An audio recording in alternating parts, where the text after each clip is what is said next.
ito sila sa eleksyon maghakot. Papari itong hindi na nila kaya.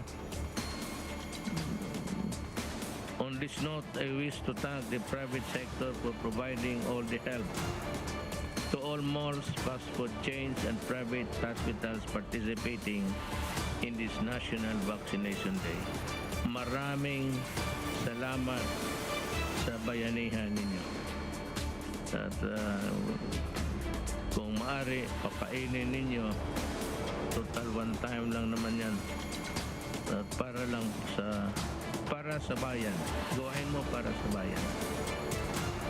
Kailangan talaga lahat mabakunahan. Ang mga ayaw, they should not be allowed inside public restaurants or resorts because they are a threat to public health and the safety of the general public. Threat to public health. Alam mo, pagka ang suma total nitong sabihin mo public health, anong public health? Public health yan kasi ang sabi ko, ang death in yan is kamatayan. Dapat maintindihan ito na magbabayan natin. Kailangan lahat ay magpabakuna. And I understand. And I support to mga restaurants and all na delikado sa contamination sa public. You have my support. Huwag mo silang pakainin. Sabihin mo na lang sila na ayaw ninyo magpabakuna at hindi kayo tinanggap sa ibang restaurant, doon na lang kayo sa tabing dagat.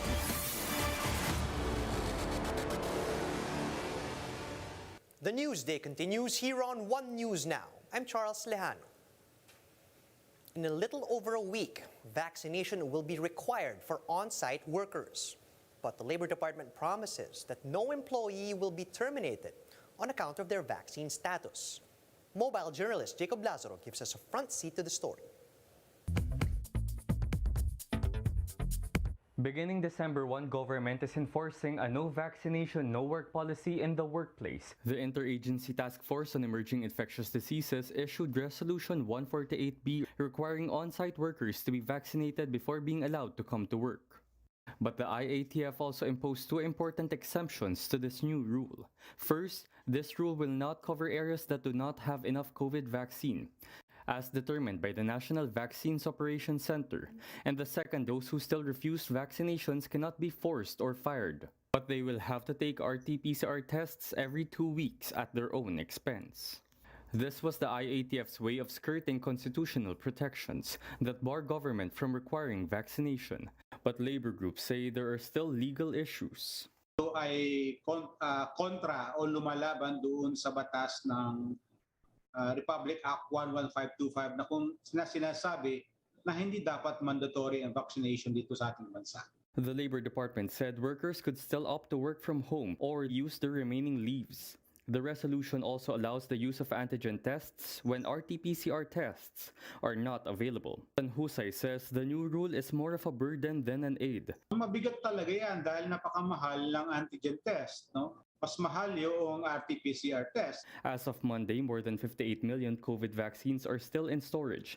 Government said they are confident they can accommodate mandatory vaccinations. But according to the most recent survey by the Octa Research Group, only 6 out of every 10 Filipinos are willing to get the jab. Husay said instead of forcing or imposing vaccinations, it's better for the government to ramp up its information drive. Ang incentives na maaaring ibigay sa mga manggagawa ay yung additional leave, mga bonuses, rice allowance, transportation, papunta doon sa vaccination site. Husay warned that they would take the issue to court. Mobile journalist Jacob Lazaro, we are One News. The Labor Department clarifies that employees may be excused from the new vaccine mandate by reason of insufficient vaccine supply. Labor Secretary Silvestre Bello says workers should inform their employers if the reason for their unvaccinated status is lack of supply and not unwillingness to receive the jabs. In such a situation, Bello said the lack of available vaccines should not be taken against the unvaccinated employee. Meron tayong yung task force on that point. Merong assigned agency or task force that will determine whether a location has sufficient supply of vaccine and it is available to the worker. Some LGUs are taking extreme measures to raise the vaccination levels in their area. Among them include Sultan Kudarat, which now requires residents to get vaccinated before entering indoor establishments. Gemma Vansenia with the details. Hundreds of residents in Sultan Kudarat mobbed a vaccination site in a mall on Tuesday. Vaccine recipients who wanted to get their jabs were met with inconvenience. Maaga pa kami dito, ma'am, tapos yung bago lang dating, nakauna pa sa amin. Sayang lang yung pagod namin. The crowding at the vaccination site happened after the local government imposed a no vaccination, no entry policy for indoor establishments. Kailangan po kasi ma'am, kasi pag magpasok ka sa establishment ma'am, kailangan ng yung card. Even during the coronation night of the Miss Sultan Kudarat on Monday, only those fully vaccinated were allowed in. Governor Suharto Tengmanggudadato said the policy aims to address COVID-19 vaccine hesitancy, which remains high in some towns. Yung mga brother Muslim natin, takot sila sa bakuna. But nung pinadala yung mga team, together with Mayor Capina, through the explanation, pumayag sila.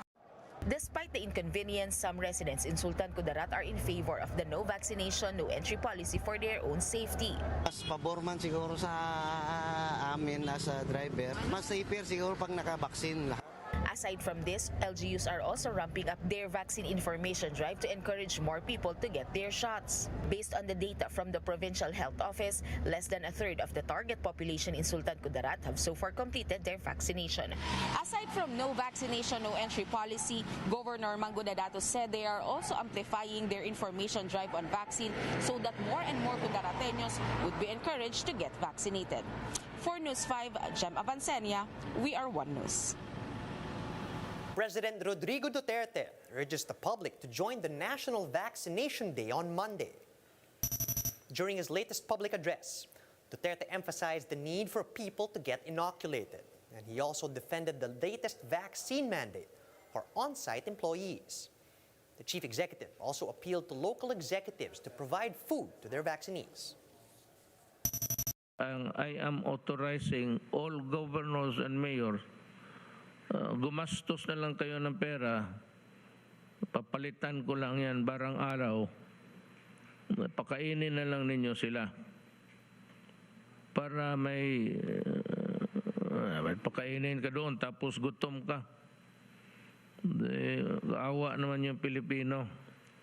Really, you just give me the bill and I will try to pay it if I have the money. Para sa bayan. Gawain mo para sa bayan. Kailangan talaga lahat mabakunahan. Ang mga ayaw, they should not be allowed inside public restaurants or resorts because they are a threat to public health and the safety of the general public. Visitors flocked to Imus City Plaza in Cavite following the launch of its Paskuhan Christmas display on November 17. A wide variety of Christmas decorations filled the plaza. The place was filled with colorful lights, and every corner was made photo-worthy. There are also life-size displays of snowmen, Santa Clauses, and cartoon characters for kids to enjoy. The highlight of this Christmas display is the life-sized Belen in the stage area, reminding visitors of the true meaning of Christmas, the birth of Christ. The Imus City LGU also lit up a giant Christmas tree, and many of this year's decorations are recycled. And the LGU admits that the annual Paskuhan display has been toned down because of the pandemic.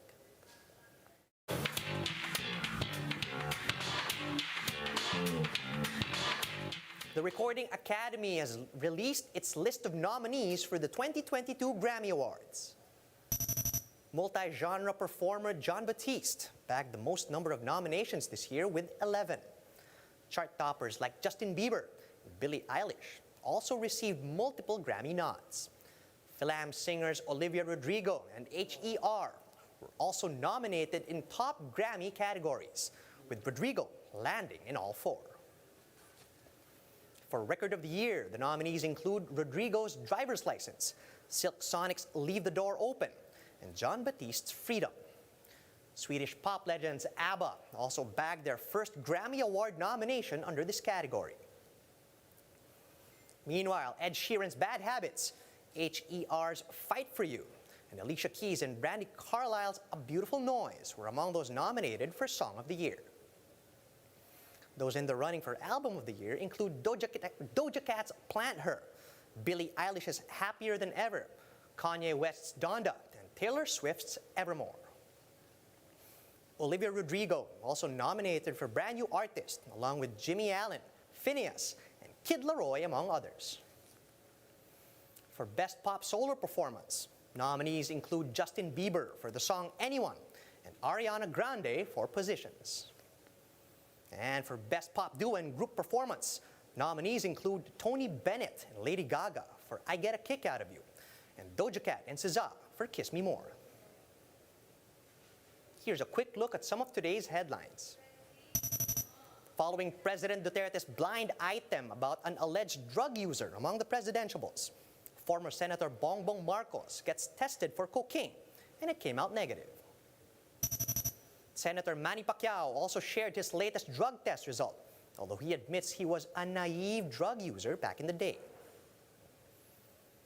And South Korean star Park Shin-hye announces that she's pregnant, and she is also set to tie the knot with actor Choi Tae-jun. And those are the top stories at this hour.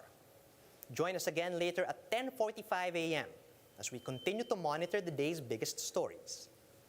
You can also catch One News on the Signal Play app.